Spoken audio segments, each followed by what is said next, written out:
So, mabilisan po ang kailangan ng bumalik sa What was your reaction nung malaman mong you're paired with Sarah?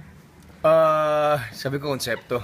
Konsepto ang importante kasi syempre sa dami na nagawa natin pelikula, it's important na bago.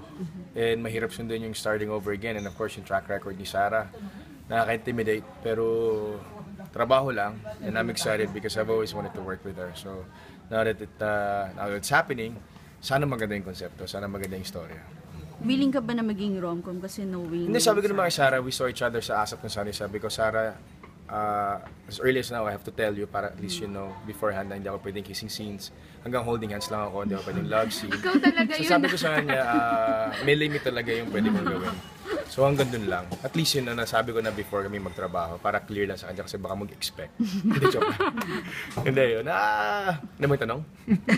Kung okay lang sa inyo rom-com or dapat serious? Well, the thing is, Star Cinema is known for rom-com, so ba't ka palalayo, di ba? I've done, like OTJ, I've done Manila, I've done films na hindi mainstream. Pero when you say Star Cinema and you're paired with Sarah, it has to be rom-com.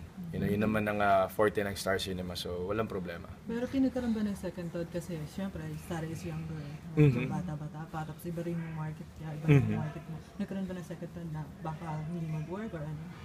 It's not up to me. I mean, for me, I'm just gonna do my job. Kasi alam naman na Star Cinema, if they think na hindi mag-work, they're not gonna pair us together, di ba?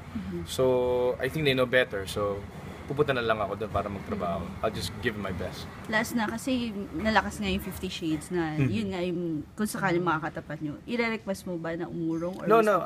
I think 50 Shades is gonna be shown before us. Post-Valentine's yata kami kung aabot kami. Okay. Pero since meron Catherine na nandun ako papasok, kung sino mauna matapos sa amin, I'd rather prioritize yung matapos na maayos kaysa yung may deadline. Okay. Ayoko nagmamadali sa pelikula kasi nakaka-stress, nakaka-pressure, mag-suffer yung quality. Not for anything, but mas maganda na yung nakapaganda pa na may oras ka. So kung di man umabot, it's not about the plated anyway. Basta may maganda ka naman pelikula, it doesn't matter kung anong kailan ba palabas.